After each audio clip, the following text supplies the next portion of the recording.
Hello, welcome everyone, and thank you for taking the time to join Boundless Journeys today to learn about our small group safaris in Zimbabwe. We are very excited to share this remarkable destination with you. I hope that it will inspire you to start planning a safari with Boundless Journeys in the near future. As you are listening today, please bear in mind that while there are compelling reasons to join one of our scheduled small group safaris, Boundless Journeys is also happy to plan customized safaris in Zimbabwe and beyond on the dates that work for you. Before we get started, I would like to draw your attention to the chat window on the left side of the screen. I will not be answering questions during the presentation. However, I will respond to each question individually by email shortly after we conclude today. Or, if you prefer, please feel free to just email me directly at Karen, Karen, at boundlessjourneys.com. Before we get into the details of this trip, I'd like to take a moment to introduce you to our Zimbabwe team. I am Karen Cleary. I'm the in-house Africa specialist here at Boundless Journeys. I was first bitten by the safari bug more than 10 years ago, and I've been going back to explore more of Africa as often as I can since. When I'm in our home office here in Stowe, Vermont, I feel incredibly fortunate to be tasked with helping Boundless Journeys travelers plan their safaris and being able to create unique African itineraries with our local in-country teams. Most recently, I was in Zimbabwe last September, so I'm very excited to have this opportunity to share with all of you what an amazing experience Zimbabwe offers. In the middle of your screen, shown preparing the most memorable sundowners of my African travels, is our Zimbabwe team leader and guide, Mark Butcher, who is widely known as Butch. I traveled with Butch in September, and it was an eye-opening experience for me. We'll get into what being a pro guide means later, but beyond his impressive credentials, Butch is truly inspiring for his commitment not only to the wildlife of Hwange National Park in Zimbabwe, but also to the communities surrounding it. He has deep roots in Zimbabwe, is a great host, and is great fun to travel with. Last, but certainly not least, is Tad Bradley. Tad is the North American Marketing Manager for Imvelo Safari Lodges. On our Ultimate Elephant Safari and on our custom trips in Zimbabwe, Boundless Journeys is proud to stay at Imvelo's lodges, which combine excellent locations, a high degree of comfort and style, and community and conservation programs that are truly making a difference for the people of Zimbabwe. As you'll see on the map above, our Ultimate Elephant Safari begins and ends in Victoria Falls. We begin with an arrival day in Victoria Falls before transferring on day 2 into the central region of Hwange National Park, where we spend 3 nights. We then continue to the southeastern part of the park on a unique rail car transfer, which is called the Elephant Express. We'll tell you a bit about that later. In the southeastern part of the park, we spend 3 nights in the vicinity of the famous Ngamo Plains. To maximize our time enjoying the activities of the safari, we then board a charter flight on day 8 to fly back to Victoria Falls rather than making a long drive. And we make our way into Zambezi National Park, where our camp for the final nights is set on a spectacular stretch of the mighty Zambezi River. In your research, you will undoubtedly come across a wide range of options for safaris in Africa, and I'd like to just share a few quick thoughts with you on why Zimbabwe is an excellent choice, whether this is your first safari or your 5th. If you've never been on safari before, Zimbabwe offers an incredible diversity of wildlife, including some of Africa's largest herds of elephants. For those who have been on safari, the Zimbabwe pro guides that we work with are widely considered to be some of the best safari guides on the continent. From a photography perspective, if you're casual or serious about photography, you will find unparalleled opportunities here. sunken hides, beautiful water holes where you can photograph wildlife up close in complete safety. Zimbabwe offers incredible value. If you compare to safaris of a similar length in Botswana or South Africa, I think you'll find that the cost in Zimbabwe is quite reasonable. And it's also an excellent destination for someone who might be considering taking their family on safari. If you're traveling with kids, they're going to be amazed by the wildlife, but also by the fun elements that we incorporate on a trip like this, such as the Elephant Express rail car, traditional African dance, and opportunities to meet other kids near the park. Um, it's important to note that on our scheduled group safaris, we take children 13 and older. So if you have younger children, we would need to discuss the possibility of a private trip, or perhaps if you have enough people in your family, you could take over one of our existing scheduled safari dates. So with those points in mind, I'd like to turn it over to Tad and Butch, who will introduce you to some of the accommodations that we use, as well as the highlights you can expect on our safaris in Zimbabwe. Tad? Thank you, Karen. It's great to be here with you to talk about Zimbabwe safaris. And I'm going to talk briefly here about the logistics of getting to Zimbabwe. People often feel like going to Africa is a massive exercise in patience. And while it is a long ways away, there are more and more flights into Africa and specifically into Victoria Falls, making life a lot easier and shorter trips to get on safari. Currently, to get to Victoria Falls International Airport, which is the hub for Zimbabwe and for this safari, most guests are flying through Johannesburg. It's really still the major hub for Southern Africa and for safaris in Southern Africa. But keep an eye on Addis Ababa and possibly Dubai and the Middle Eastern airlines in the future, as there's more talk of direct flights into Victoria Falls from international hubs. And that's because we've just opened a newly renovated and expanded Victoria Falls Airport. It's modern, very comfortable, probably not what most people who haven't been to Africa would expect for an African gateway airport. And it's also, most importantly, now able to accept wide-body aircraft, such as the 787 Dreamliner on your screen from Ethiopian. Ethiopian is the first airline that will be flying directly into Victoria Falls from their international hub, in this case from Addis Ababa. So if you are a Star Alliance or United flyer, this is great news for you, as Ethiopian is part of the Star Alliance, and the flights really connect up. The connecting flights to Victoria Falls, as you can see on your screen, connect up very nicely with the international flights coming in from Dulles and then departing back to the USA to Dulles. Like I said, however, most people are currently flying through Johannesburg. British Airways as well as South African Airways have daily departures from Johannesburg up to Victoria Falls. So whether you're flying British Airways, or you're flying Emirates, you're flying KLM, Delta into Johannesburg, it's very easy to connect up to Victoria Falls to begin your safari. And as I hinted, there are rumors of Emirates and Qatar possibly beginning direct flights from their hubs in the Middle East down to Victoria Falls in 2017 or in 2018. So stay tuned for that. But once you've gotten to Victoria Falls, we kick off our safari here at Little Gorge's tented camp. Karen, I don't know if you wanted to talk a little bit about what you guys offer in terms of flights and flight arrangements.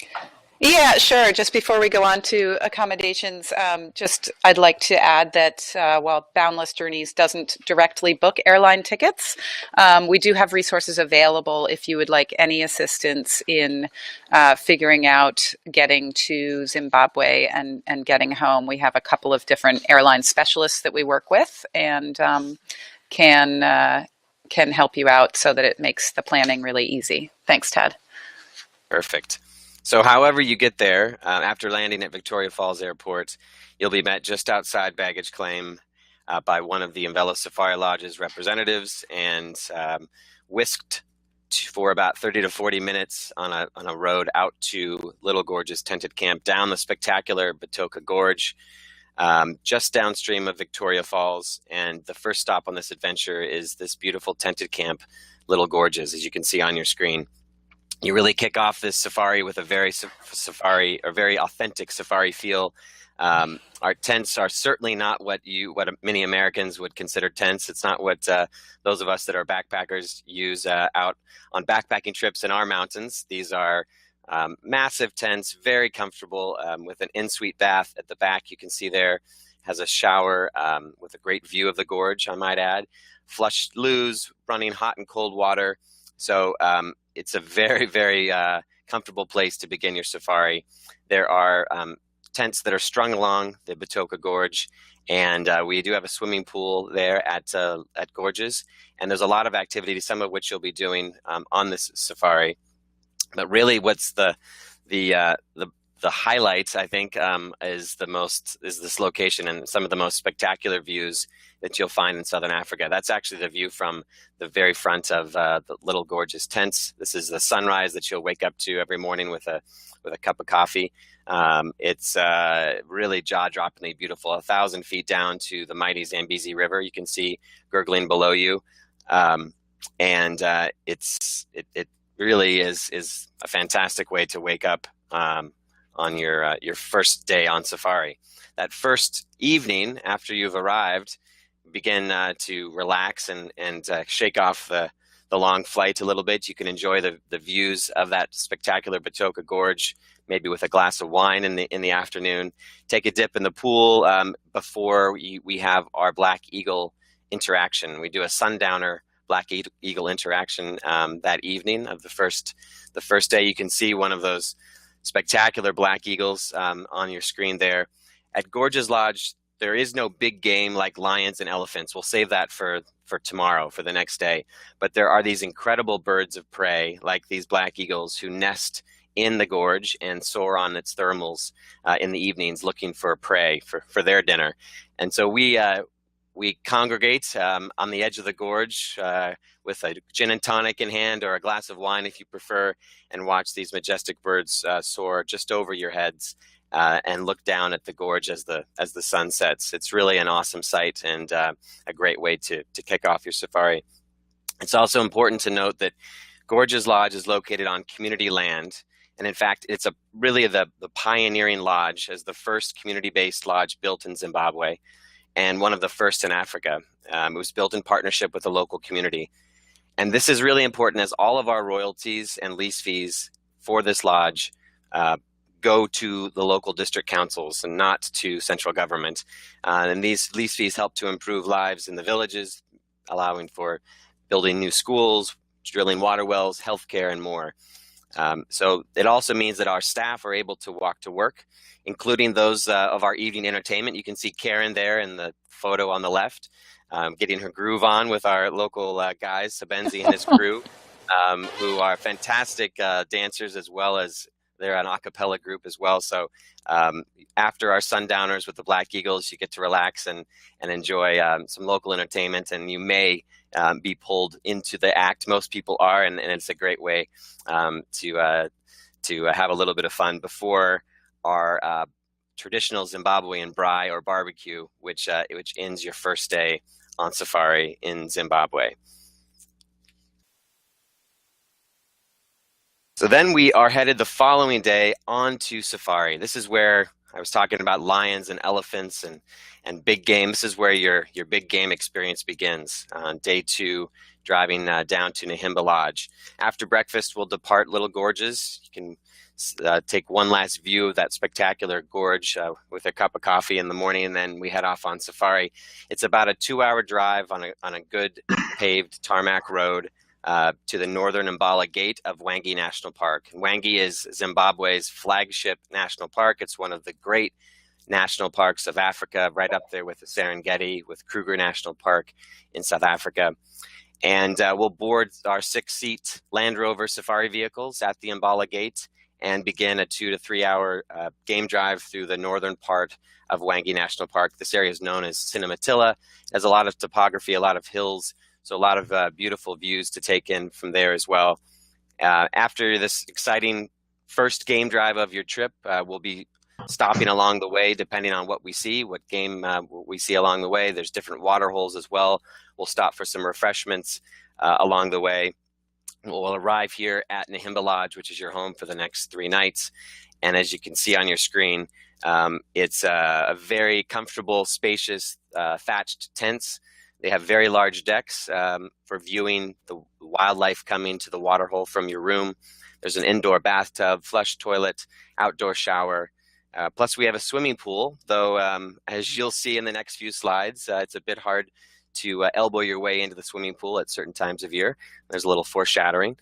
But Nahimba is also located in a very key area for migrating wildlife, as the water hole at our camp is one of the only consistent sources of water in the area during the dry season. So naturally, wildlife flock and congregate there. In particular, lots of elephants, hence the name of this safari.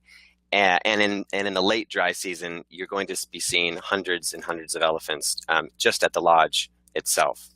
So speaking of elephants at your front door, this is your typical Nahimba scene from June through October, which is when Boundless has all of our set group departures. So I'm going to hand it over to the real expert on Zimbabwe safaris, Mark Butcher, the founding director of Envelo Safaris and our guide for many of these safaris, and let Butch talk to you a little bit more about the extraordinary elephant experiences and wildlife viewing that you can do from Nahimba.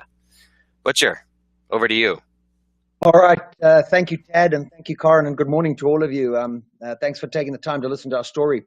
And what a wonderful story Wangi makes. It was set aside in 1928. And what happened, it was when it was first set aside without any major rivers in it. And in the dry season, when natural surface water supplies dry up, Wangi's wildlife is completely dependent on the water that we pump for them. So the program first started in 1935. And of course, our world-famous thirsty elephant herds don't differentiate between our swimming pool and their water holes. And this is one of the really neat things about Nahimba. You have this intense wildlife experience there, right in camp.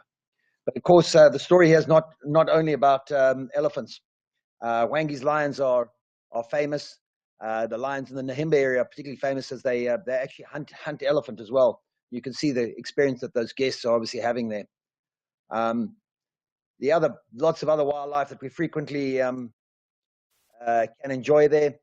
There's some of the lions I've just spoken about, but there's some zebra, some kudu, the rare roan antelope, the roan and sable in Wangi are not seen in many of the other parks of East Africa or South Africa, and they're a great attraction for visitors to Wangi.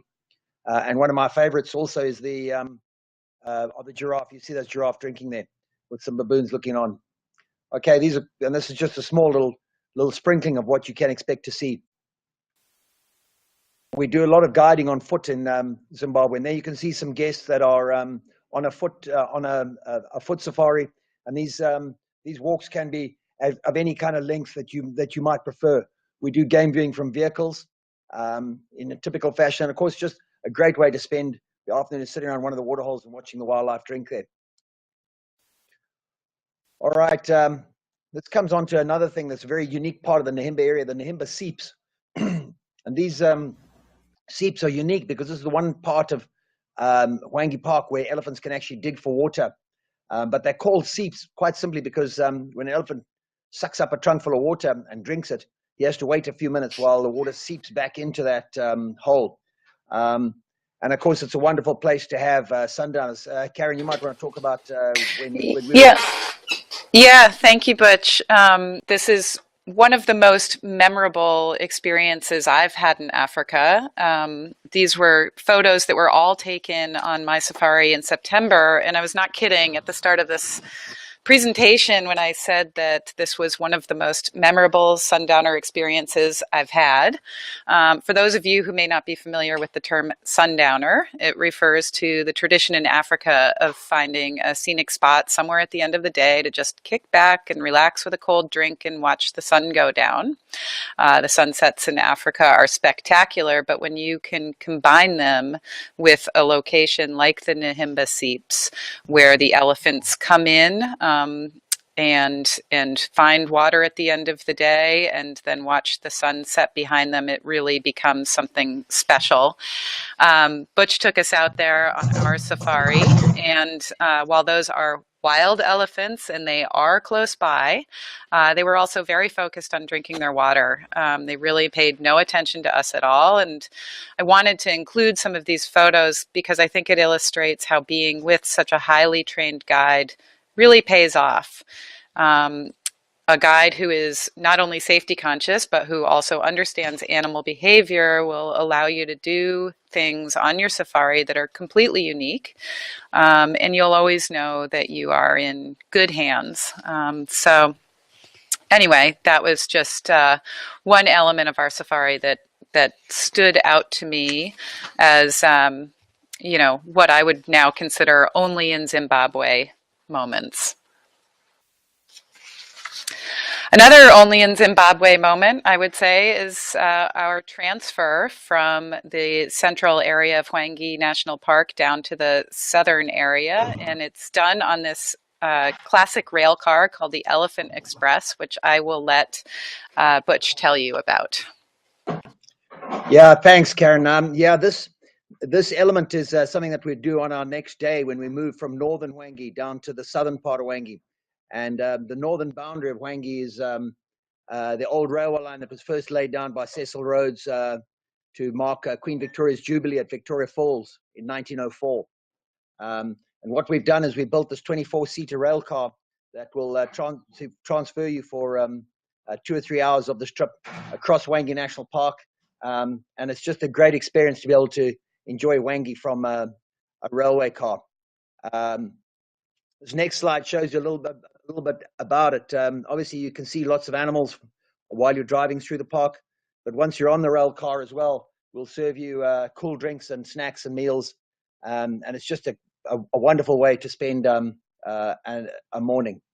All right, Tad, Butch, I'll you'd like to talk about Camelthorne Lodge for us here. Thank you, Butch. Yeah, well, we've now spent the day game driving and taking the Elephant Express down to the southern part of Hwange National Park. And after disembarking from the Express, about 10-15 minute drive from that point, you will arrive at beautiful Camelthorne Lodge here in southern Hwange. And this is a shot on your screen of the main lodge wrapped around its namesake Camelthorne tree. We use this area for alfresco breakfasts and lunches, and it's especially cool at night when we put out paraffin lamps and have dinner under the stars. Now, another important thing about about Camelthorne is that, like Gorges, it's also built on community land.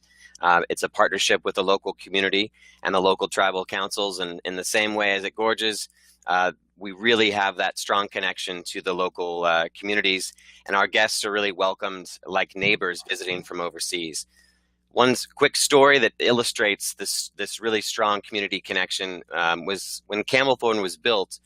There were approximately 85 men or women working on the build, and of those, 60 of them had never been paid for a day of work in their lives. These are men and women 30 to 40 years old who are bringing home money to their families for the very first time. So you can imagine the kind of impact that has and the strong connection that has developed as a result.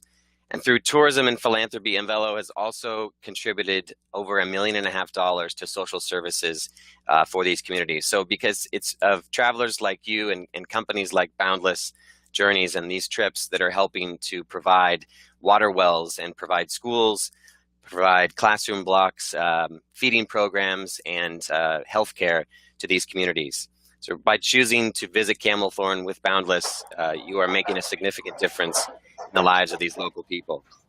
In addition, Camelthorne is located on the edge of the famed Ngamo Plains that Karen referenced earlier in the presentation. These are the best, really considered to be the best game viewing country throughout the Hwange National Park, which we'll talk a bit more about later.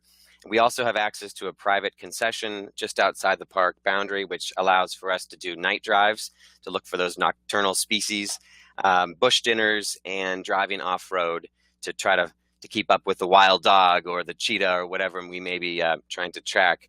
All of these are things which you're not able to do inside the park. So it's a real nice advantage to our location as well. Here you see some shots of the interior of the lodge and of your accommodations. As you can see, a really comfortable place, great spaces for relaxing. It's very warm and intimate atmosphere. In the upper left-hand corner is a little deck on the accommodation units. You can see a hammock there for relaxing, or a daybed for relaxing in the afternoons during the siesta time. It's also a spot that we can set up star beds if you want to sleep out under the stars. If you're a little bit adventurous, we can do that as well. And the picture on the right is also important, as some people don't realize that it does get cold in Africa, and in Wangi in particular, in especially late June, July, and early August. It's the dead of winter, quote unquote, and it does get chilly at night. It can get frosty, in fact, and as a result, camel thorn is especially comfortable during those winter nights when you can light up a fire in your rooms and make it very cozy and warm. So something to keep in mind. Tented camps during these cold winter months can get a little bit chilly, and you need a lot of hot water bottles in your bed to warm you up, whereas we can just light a fire and warm things up very easily. This is the photo of the main entryway to the main lodge. Very comfortable, as you can see, with a real African flair and flavor and feel to it. Here's the main lodge and main lounge and dining area. And again, advantage here, we can close up those glass doors on the right-hand side of the photo you see and light up the fireplaces. We have 3 fireplaces in the main lodge. So for dinner times in those chilly Wangi nights, you can linger around your dinner with a nice glass of wine and not have to be bundled up with lots and lots of blankets. I'm going to kick it off back to Butch here, who's going to talk a little bit more about the Ngamo Plains and the safari experience in southern Wangi. Butcher. Yeah, okay. Thanks, Tad. Southern Wangi, very, very different to northern Wangi. Southern Wangi's renowned for the open plains country and savanna grasslands there. And this scene down below us gives you a little idea of that. There's some of the next picture shows you some of that open country and some of the different species that are related to that. Obviously, there's some wildebeest out in the open plains there.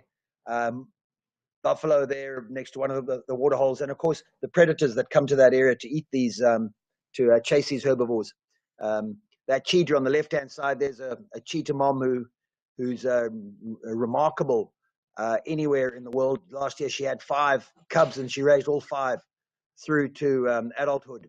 And the lions, and of course wild dog. There's a wonderful group of wild dog led by an alpha female called Cusp that live in this area. This is one of the most unique features of our trip while we're down at Camelthorn, is we have a underground lookup, a blind, we call it, set up for really unique photography experiences. We took a 20-foot shipping container there and we packed it in, buried it next to the waterhole. It's large enough for you to be able to spend time and linger there. We've got we piped in water, so there's a flush loo in there if you spend the afternoon. And of course, you can see in that picture there's a lady doing some toenail photography. That gives you an idea about how close it is. And perhaps, Karen, you enjoyed this lookup line. Perhaps you want to chime in here. Yeah, Butch, thank you. This was another completely unique experience for me in all of my travels in Africa over the last dozen or so years. I'd never been to sort of an underground blind. It was really remarkable how close the wildlife and especially the elephants were coming, and the opportunities it gave you to take amazing photos. It was great fun. It's another example of what I would consider an only in Zimbabwe kind of moment. As fun as it is to sort of bounce around in the Land Rover, tracking wildlife across the plains, and we do plenty of that on this safari, this lookup blind really offered the opportunity to get some really seriously close-up photos. I am by no means a great photographer, but with Butch's help, I was able to come home with these images and many more. So even if you're not really into wildlife photography, just being able to be this close to the animals and get a few pointers on photos from a guide like Butch was really a great experience. Yeah. Okay, Karen. This leads on to one of the other things that's really unique about Wangi. I spoke earlier about how historically it had been set aside as a park without any major kind of rivers in it. And the first warden, he started by, in 1935, erecting windmills that pumped water from the underground aquifers up to the surface for our thirsty herds. But what happened today is that that game water supply system has developed into using diesel engines to pump water for wildlife, and now solar. We're changing most of our diesel over to solar. And it's just a unique aspect to what goes on in Wangi. And what we love to do in the safari is immerse our guests in the conservation component of Wangi National Park. And we love to take day trips into the park where we'll visit some of Wangi's waterholes. Okay, and these trips, always we start off by visiting our anti-poaching teams. And this is a photo of us visiting the Scorpions anti-poaching unit at Wekau Pan when Karen was with us last year.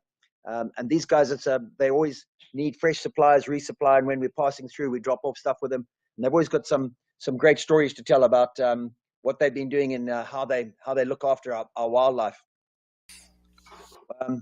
As we move down further deeper into the park, we always stop at one of the waterholes and we prepare a lunch. And lunch doesn't necessarily just need to be sandwiches. We love to barbecue, and they were making some cheeseburgers while we're resting under a tree there. That's Tad and myself cooking cheeseburgers there. But of course, while you're having lunch there, what a great place to sit and enjoy lunch. Elephants are enjoying the water that we've helped provide them, and up close, and just a wonderful way to enjoy a meal. Karen, perhaps I'll pass on to you here again. You can talk a little bit about what you enjoyed there. Yeah, it was an absolutely awesome day. As Butch was explaining, there are water holes throughout the southern fringe of the park that supply water to these elephants in the dry season, and the pumps that bring that water in need to be maintained, and so that's part of what we're trying to do in going into that southern area of the park. We visit the Scorpion anti-poaching unit, we stop at the water holes, bring along some maintenance supplies for the guys who are stationed out there to look after the pumps throughout the season. And we really embrace what it means to be on safari when we're doing that. Wangi is an enormous park. It has relatively few tourists.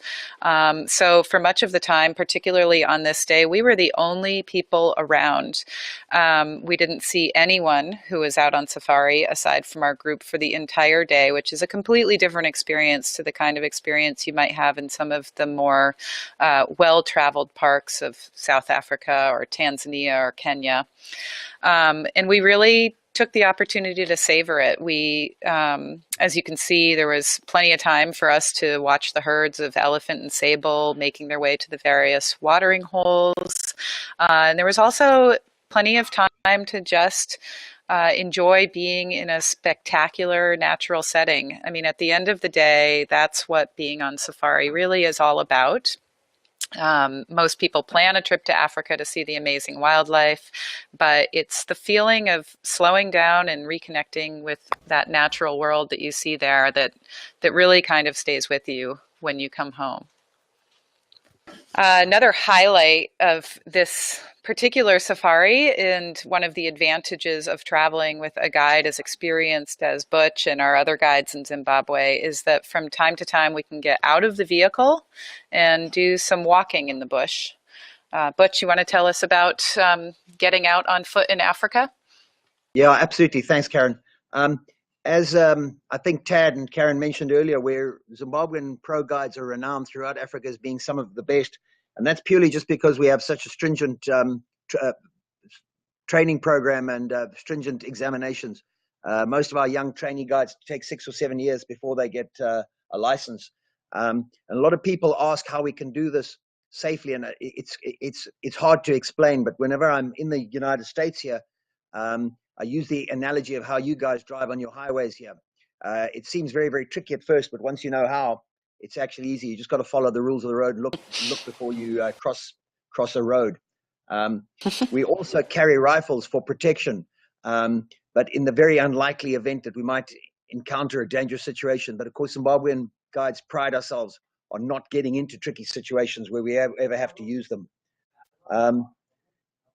One of the other things we love to do, of course, here is to get involved with the communities. And Tad touched on that a little bit earlier on. We were talking about Camelthorne, but Tad, perhaps you'd like to talk about our village visits and school visits. Absolutely. Thanks, Butch. I think this is, again, one of the things and the activities that makes Camelthorne so unique in its location, built on community land. It's also one of the activities that people don't necessarily anticipate being one of their favorite things when they're going on safari. Obviously, they're thinking more about the wildlife, but you'd be surprised how many people come home from one of these safaris, and what they talk most about is these encounters and these opportunities to meet and interact with local people. And this is one of those examples on your screen. One of the activities that we love to do, and the kids love as well, is walking to school or riding to school with the younger kids, as you can see there, to the local school right by Camelthorne Lodge. So kids in this area, they walk anywhere from 2 to 5 kilometers from their home to their school. So what a great treat for them, and an opportunity for our guests to be able to meet them about halfway and spend about half an hour to 45 minutes walking to school with the kids.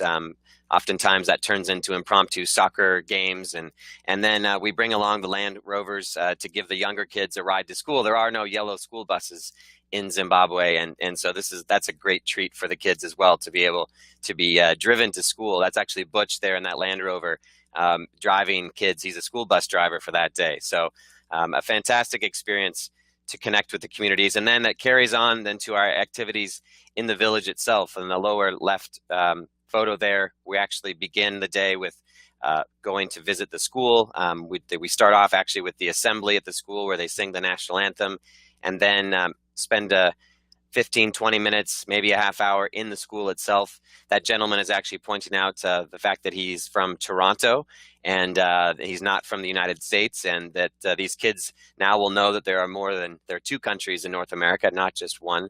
You can see the other 2 photos there is that walking to school activity. We also then do various things in the village. In the upper left photo, that's some ladies who are learning to pound millet to make sudza, which is the staple food for Zimbabweans. They're not doing a great job because the chickens are eating more of the millet than I think they're pounding. And the other 2 photos are actually in the classroom doing a classroom activity. There's a guest from California who's teaching the kids an impromptu anatomy lesson. That's the headmaster over his right shoulder, who you can see is also really loving this experience, both for himself, but also and most importantly, for his students. The ability to be able to meet people from overseas, have a conversation in English as well. English is actually the national language of Zimbabwe, and these kids are beginning to learn English in elementary school. But we also turn things on its ear, or flip the tables, if you will, and that picture on the bottom is actually the teacher doing an Indabelli lesson for the guests. And Indabelli is a click language, and so of course it's great fun for the kids to hear these American or international guests struggling to pronounce the clicks after they've been struggling to learn English over the last few years. So it's a really fun interaction, and something that is very spontaneous and unplanned. We don't have a set trail through the village. It's basically what's happening that day. Let's go visit. In this case, let's go visit the women who are pounding millet. We always do visit the school, but in any day there can be a different activity that comes about. So it's not a choreographed experience whatsoever, and always very meaningful for our guests that visit. Yeah, thank you, Tad. That was one of the most uncontrived, sort of authentic and fun experiences I've had in a community in Africa. And so I thank you to, Imvelo and to Butch for creating that kind of outreach, because I think it really enriches everybody's lives and experiences when traveling. In any case, that wraps up our time in southern Hwangi. So on day 8 of our Ultimate Elephant Safari, we actually board a light aircraft from a local airstrip, and we end up flying back up to Victoria Falls. It's a 1-hour flight, allowing us to make, again, the most of our time in Zimbabwe rather than backtracking on a long drive. We make a quick flight up to the falls. We'll spend a part of the day actually visiting the falls, and then we make our way into the nearby Zambezi National Park, where we have a camp for the remainder of our stay called Zambezi Sands, spectacularly set on the river. And I will let Tad tell you all about this fantastic camp. Thank you, Karen. Yeah, your Zimbabwe safari wraps up with 3 nights along the beautiful and serene Zambezi River. You can see the photo there.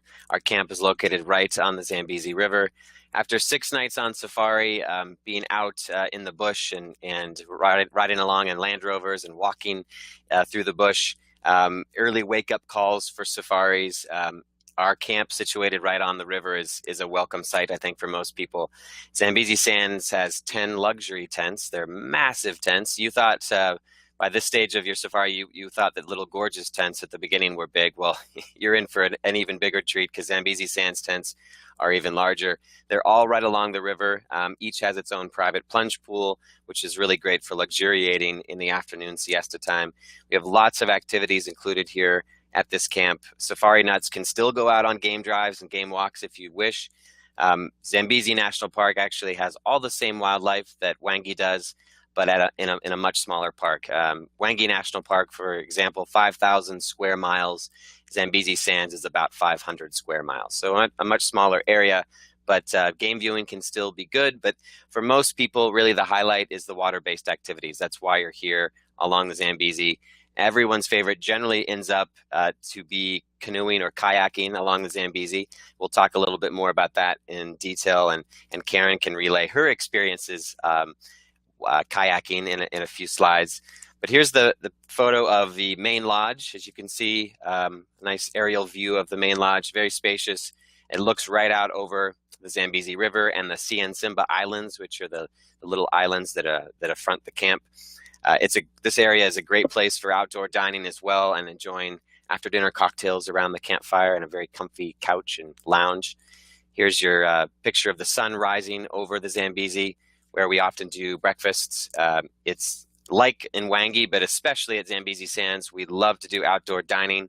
The riverside setting is so idyllic, and the temperatures in this part of Zim, even in the quote-unquote cold winter months, are really perfect for al fresco dining.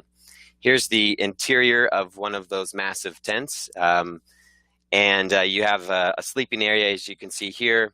You also have a lounge area, a full bath with an indoor bathtub.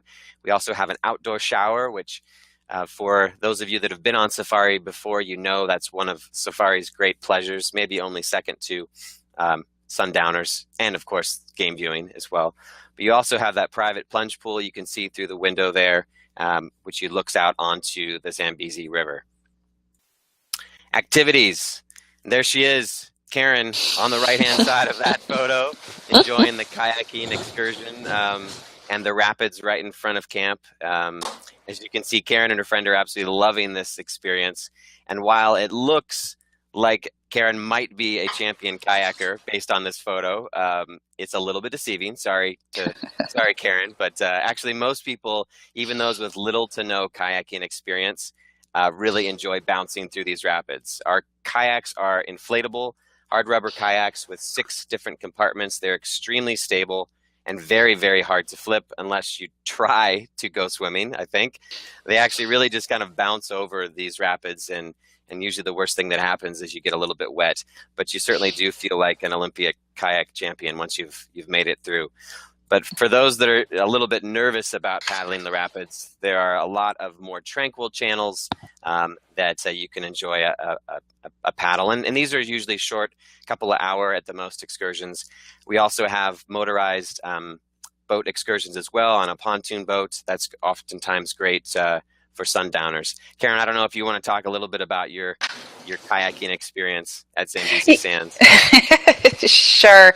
I mean, it was as fun as it looks. I think I didn't stop laughing the entire time we were paddling down the river, and it was just, I think speaks to the adventure and diversity that Zimbabwe offers that I think is really under the radar in the safari world right now.